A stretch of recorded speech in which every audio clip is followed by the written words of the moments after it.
السلام عليكم ورحمة الله وبركاته. تحية لكم متابعي الكرام على قناة الشاشة تيفي، أهلا وسهلا ومرحبا بكم في لقاء جديد. في ضواحي مدينة الجديدة، أب يضحي بحياته لإنقاذ ابنته من الغرق. في مشهد مأساوي تقشعر له الأبدان، اهتز إقليم الجديدة أمس الأحد فاتح يونيو 2025 على وقع فاجعة إنسانية مؤلمة، بعدما لقي أب مصرعه غرقا بشاطئ مولاي عبد الله وهو يحاول إنقاذ طفلته الصغيرة التي باغتتها الأمواج العاتية وسحبتها أمام عينيه.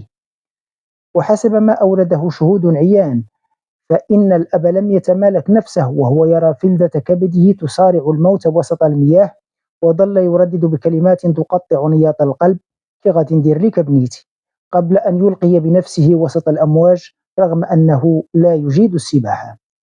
ورغم التدخل البطولي لعدد من الشباب الذين هرعوا إلى عين المكان وتمكنوا من إخراج الأب وابنته، إلا أن الأقدار كانت أسرع، حيث فارق الأب الحياة وهو في طريقه إلى المستشفى الإقليمي محمد الخامس بالجديدة، فيما تم إدخال الطفلة في حالة حرجة إلى قسم الإنعاش.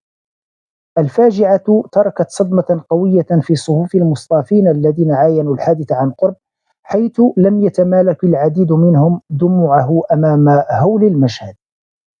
وتعيد هذه الحادثة المأساوية إلى الواجهة أسئلة مؤرقة حول السلامة بشواطئ الإقليم، خاصة في ظل غياب مراقبة حقيقية بالتزامن مع اقتراب موسم الاصطياف، مما يفرض على الجهات المسؤولة التدخل العاجل لتفادي تكرار مثل هذه المآسي.